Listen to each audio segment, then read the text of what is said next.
Hey everybody, hope we're all doing well. Welcome back to another episode of CS News, and for my first episode in actually a few days, I am back, guys, to full-time CS News and back at home for winter break. Hope you guys all enjoy. Our first story today has to do with this past weekend, the E-League Major Qualifier. Yes, the Major Qualifier, selecting our final 8 teams to join the legendary 8 teams at our next Major in January. Going to be really cool to see, and I do have spoilers for all of you, but first off, I do want to talk about the problems this past weekend with the player drops. If you guys actually watched the Major Qualifier, we had several teams like Cloud9, Renegades, NIP, had several big delays and also round restarts because players were being dropped from the servers altogether. Obviously, the new updates here, HRTF sound updates, it seemed like the servers were doing very, very poorly, and it was not E-League's fault. We want to clarify this. It was not E-League's fault, guys. It was Valve's fault. We had E-League actual officials tweet out this. They were trying to contact Valve and actually try and solve the issue. By the end of the tournament, it seemed like it was fixed, but throughout many of the the preliminary rounds between these best of one between all these teams, there were several player drops, which did actually eventually kind of affect a lot of teams. We had Cloud9 actually during some crucial rounds had to restart those rounds because players were dropped. I know there was also a big delay with NIP as Force was kicked out of that server, but eventually it was fixed, guys. It was on Steam and Valve's part. It was not E-League's fault. They actually did a great job hosting the event. And now onto some spoilers. First off, before I spoil the next Major and the 16 teams who are going to be there, guys,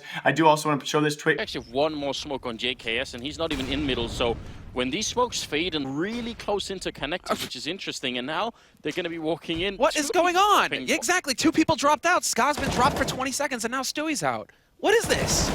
I have no idea.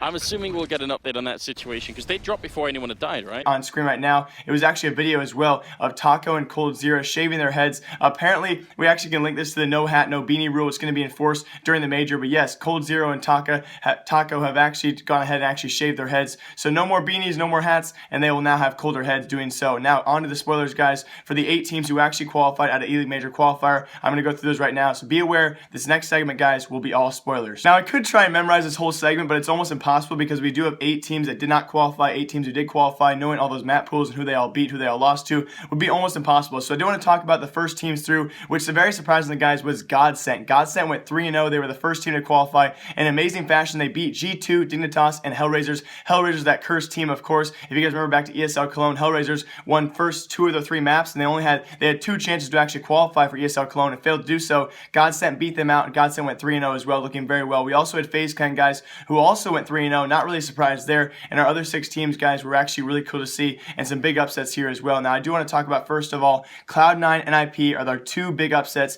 who did not qualify. Again, we have 8 teams who did qualify, 8 teams who did not. Cloud9 and IP, the combination and the upset this year who did not actually go ahead and qualify. It was amazing to see that and actually kind of crazy to see. But our other 6 teams who did qualify, guys, will be Optic, Dignitas, Envy, Mouse Sports, G2, and Hellraisers. Now, Hellraisers, one of those teams who had this time around, they had 2 or 3 chances to qualify and finally pulled it off. Unfortunately, that was against Cloud9. That map went very, very close. Now, I want to talk about that really quick into depth, guys. That wasn't overpass. Not very a strong map for Cloud9, and unfortunately enough, their CT side, they cannot pull it back. I believe at one point in time, they were down at least 6 or 7 rounds on their CT side. They came back, pulled it back to a 16-13, but in the end, it was Hellraisers' economy, guys. Hellraisers had built up so much bank. There were too many buy rounds. I think even Cloud9 won 5 or 6 in a row, and Hellraisers still had full buys. It was amazing to see. Unfortunately enough, Cloud9 did not go through. They are currently right now a major curse. They have now back-to-back majors, no Cloud9 going to be there. And our last NA hope, guys, if you're going to talk about Americans general, our last American hopes will be SK, the legendary team, as well as Optic, who thank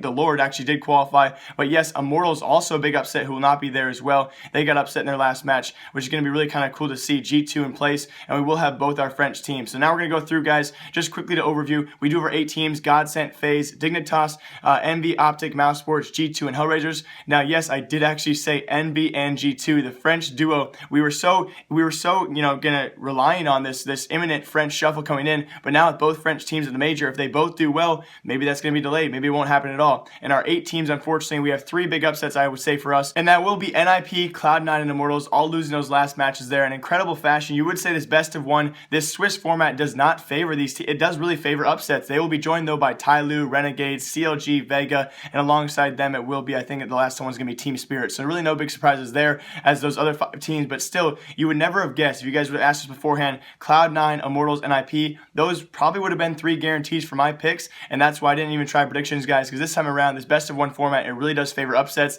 I would say the upset of the tournament, though, was the cash win by Vega Squadron over NIP. They beat them, I believe, 16-2 and knocked out NIP in dominant fashion. It wasn't even close where you could really, again, Get Right tweeted out this, there were no words. You really couldn't describe it. I remember I actually had to go, I was out with buddies, I was at a basketball game, I checked my eSports app, and I saw that they were up 14-2 on cash, and my jaw just dropped. There was no analyst, no predictor out there who would have said Vega Squadron, they're taking them down. Luckily, Envyus did get that really lucky draw, and then we also had some really big Twitter beef, guys. I'll talk about this more tomorrow. I think I'm going to bring up an episode where I bring up all the Twitter beef caused by the major, this being one of them. Cadian tweeted out this about Envyus' very, very easy path. Now, of course, we had KennyS kind of dispute this, but you have to really imagine, they did have an easy path. Their last and final win alongside their first 2 wins, it was Ty Lu being one of them, and some really easy wins for Envyus, and their last one being against Vega Squadron.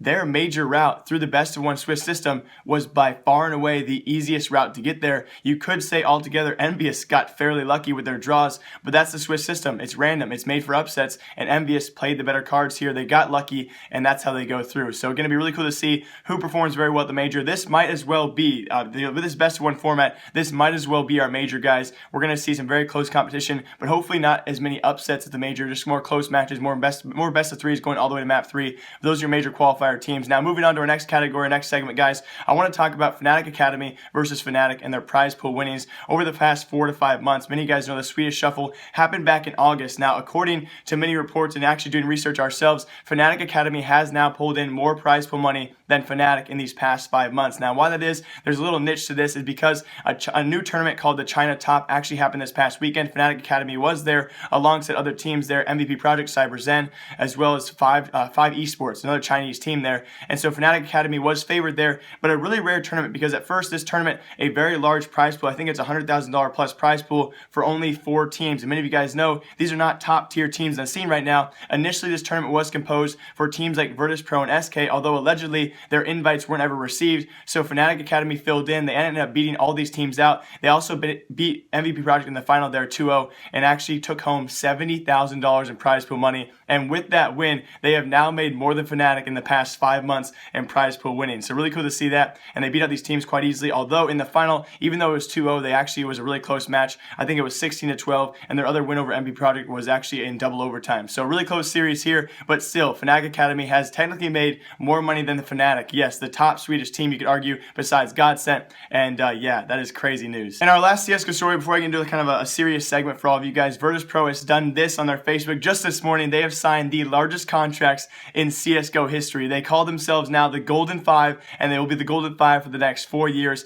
Yes, not only the longest CSGO contract probably in history, but also the highest in value. And no values have been released quite yet, but they have signed themselves for the next 4 years until the end of 2020, which is amazing to see because you guys all know Virtus Pro, by far and away, the oldest solidified lineup as of right now in CSGO. I can't imagine. At this point, you think 4 years from now, these guys are going to be like grandpas and stuff. Obviously, a little bit extreme, kind of a exemplified example there, but still, I can't imagine this team being so dominant for the next 4 years, but they've gone ahead and signed a new 4-year contract, the biggest one of all time in CSGO history. I can't wait for amounts to be released, but these guys are definitely millionaires now if they sign these contracts. At least you got to argue with sponsorships and probably a 6-figure salary, going to be close to that. So congrats to all these guys. The Golden 5 are still together and will be hopefully until the end of 2020. That is absolutely, oh my gosh, like these guys are living the dreams. This has not happened in CSGO anywhere. No squad will ever stick together as long as these Golden 5. So congrats to these guys. That's huge news. And I hope you all enjoyed that episode of CSGO News. It's great to be back and great to be making good news again and kind of trying to memorize scripts and trying to find good stories. I have some great stories for you guys for tomorrow's episode. I know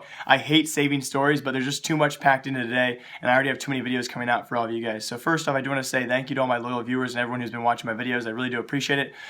First, a big update for all of you guys. I'm still partnered with Zuri for the next 2 videos because I have not made enough videos for that, so please check out his website down below. Also, I have a Twitter giveaway for a field-tested Bayonet Knight down below. That'll also be in the link in the description. Good luck to all of you guys. All you have to do is favorite the tweet, maybe like it or retweet it as well.